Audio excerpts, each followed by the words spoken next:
Motion आया उसके बारे में बताइए। देखिए, आज जिस प्रकार से सदन के अंदर एक और काला अध्याय जुड़ गया है कि माननीय सदस्य कोई जनता की आवाज़ को भी नहीं उठा सके, इसके लिए विशेषाधिकार हनन का नोटिस 52 से लेकर आज तक पहली बार ऐसा हुआ है कि किसी माननीय सदस्य को स्थगन प्रस्ताव के ऊपर जनता की आवाज़ उठाने पर नोटिस दिया गया हो और नोटिस के अंदर जो बातें कही गई हैं वो जिस प्रकार से आवाज़ को दबाने के अलावा कुछ साबित नहीं करती है।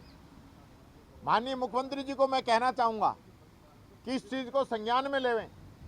जब लोकल मीडिया पे लोगों की बाइट चल रही है और प्रशासन के द्वारा नोटिस दिया गया है, उन नोटिस को संज्ञान में लेके ही माननीय सदस्य ने जो बात कही है, आप तो इस प्रकार से तो तानाशाही की हद आपने पार कर दी।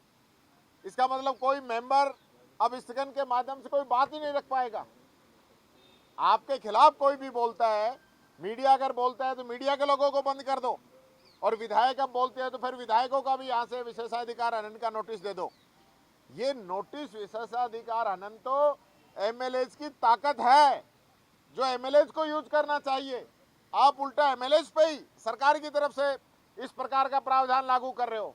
ये बहुत ही निंदनीय है, लोकतंत्र को, संविधान को कमजोर करने वाला है। और जो बात हम बार बार कह रहे हैं कि बाबा साहब अम्बेडकर के संविधान को ये लोग कमजोर कर रहे हैं, उसका एक उदाहरण ही आज जनता के सामने आ गया है कि इतिहास में पहली बार इस प्रकार का विशेषाधिकार हनन का नोटिस ये लोग लेके आए हैं। गर्ग साहब, आपसे सवाल था कि जो आप पे आरोप लगाया कि आपने हाउस को मिसलेड किया, आपने जो फैक्ट्स को प्रेजेंट किए उस दिन आपने असेंबली के अंदर, वो सब निराधार थे या वो गलत थे, उस पर सर आपका क्या रिबटल रहेगा? देखिए, मैं आपके माध्यम से पूरे प्रदेश की जनता को बताना चाहता हूं, जिस तरह से आज मुख्य सचेतक के द्वारा विशेषाधिकार हनन का प्रस्ताव पेश किया गया बिना कोई 157-58 में नोटिस दिए हुए, वो बड़ा ही निंदनीय है और असंवैधानिक है।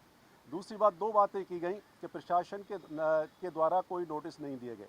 मैंने उठ कर के भी कहा कि प्रशासन में केवल नगर निगम नहीं आता है, जिला कलेक्टर भी आता है, आर्कियोलॉजिकल जो सर्वे है राजस्थान का पुरातत्व विभाग वो भी आता है। और मैं आपको बताना चाहता हूँ, ये नोटिस मैं आपके सामने दिखा रहा हूँ, जो जिला कलेक्टर के द्वारा वहाँ जो गायत्री पीठ शक्ति है वहाँ उसके आसपास और कुछ लोग जूडो कराटे चलाते हैं, उनको नोटिस दिया गया है। इसके अलावा एक वीडियो जो मैं आपको शेयर किया है, उस वीडियो को देखेंगे और मैंने जो संज्ञान में लेके स्थगन प्रस्ताव के जरिए जो मैं लेके आया था, ये वीडियो है।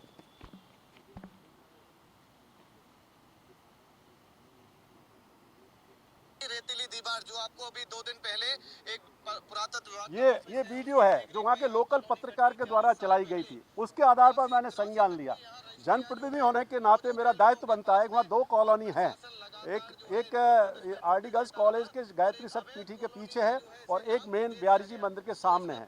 तो ये दूसरी कॉलोनी के निवासी हैं जो खुद बयान दे रहे हैं। पूरे जीवन की कमाई, जो इंसान पूरे जीवन की कमाई से एक बार जो है अपना घर बनाता है, आशियाना बनाता है, वो इन लोगों ने यहाँ। तो मैं तो आपके माध्यम से कहना चाहता हूँ, जानते हैं इनसे क्या पूरा मामला है कि भाई कोई भी चीज़ है, हमारा ये संवैधानिक दायित्व है कि हम चीज़ों को उठाएं। सरकार जांच कराए, सरकार जांच करा के, और आज माननीय अध्यक्ष महोदय ने जो किया है, एक तरफा जो कार्रवाई की है, मैं उसकी निंदा करता हूं। कोई बात थी तो मुझको नोटिस दिया जाता, पहले जांच एक कमेटी बनाते कि वास्तव में विशेषाधिकार हनन, वो भी उल्टा। हमेशा जो संबंधित विधायक लाता है विशेषाधिकार हनन का नोटिस, ये पहली बार देखने को मिल रहा है कि सरकारी जो मुख्य सचेतक हैं वो विशेषाधिकार लाएं। तो विशेषाधिकार हनन तो एमएलए का होता है, सरकार का विशेषाधिकार हनन कहाँ से हो गया? तो मैं तो आपके माध्यम से कहना चाहता हूं कि ये जो कार्रवाई की गई है, ये केवल एक विधायक की बात नहीं है।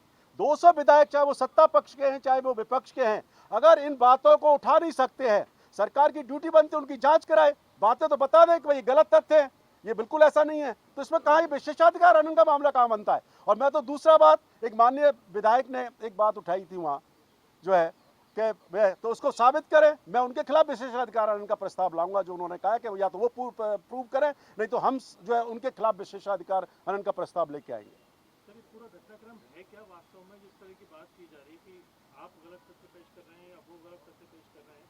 देखिए पूरा, देखिए लोहागढ़ फोर्ट के अंदर है, आप देखिए कि वहाँ सरकारी भवन भी चलते हैं, सरकारी ऑफिसेज चलते हैं, कॉलोनियाँ भी बनी हुई हैं। ये इशू मुद्दा हो सकता है कि वो कॉलोनियाँ किस रूप में बनी, किसने काटी, क्या है। ये मैं तो था नहीं जब जनप्रतिनिधि, मैं तो 2018 में आया हूँ, उससे कॉलोनियाँ दोनों पहले बन चुकी हैं। तो ये कई बार आरोप लगाते हैं कि आप भू माफिया में से मिल गए। तो भाई मेरा तो जो अवतरण ही 2018 में हुआ है विधायक के रूप में, ये कॉलोनी तो 30 वर्ष, 32 वर्ष, 25 वर्ष पहले की है। और दूसरा इशू क्या है कि कुछ एक ज़मीन है वहाँ, जो उसके ऊपर शायद मेरे लगता है ये कुछ है, तो उसका जब तथ्य आएंगे मालूम पड़ जाएगा कि करीब 26-27 हज़ार वर्ग मीटर ज़मीन है, उसको ऊपर कुछ लोगों की जो है वो है, और जिसमें वो ऑलरेडी न्यायालय के अधीन विचाराधीन है, स्टे है।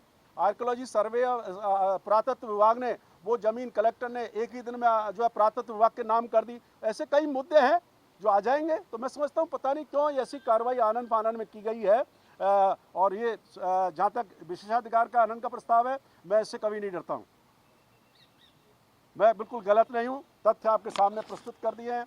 और वहाँ के स्थानीय लोग भी जब वीडियो के माध्यम से ये कह रहे हैं कि हम जो है बड़े चिंतित हैं, और आपने भी सुना है अभी वीडियो, और इसको मैं कॉपी भी शेयर कर दूंगा, तो ये मेरी ड्यूटी बनती है। मैंने विधायक के रूप में अपने संवैधानिक कर्तव्यों का निर्वहन किया है। इसके लिए अगर कोई वली होगी तो उसके लिए सुभाष गर्ग तैयार।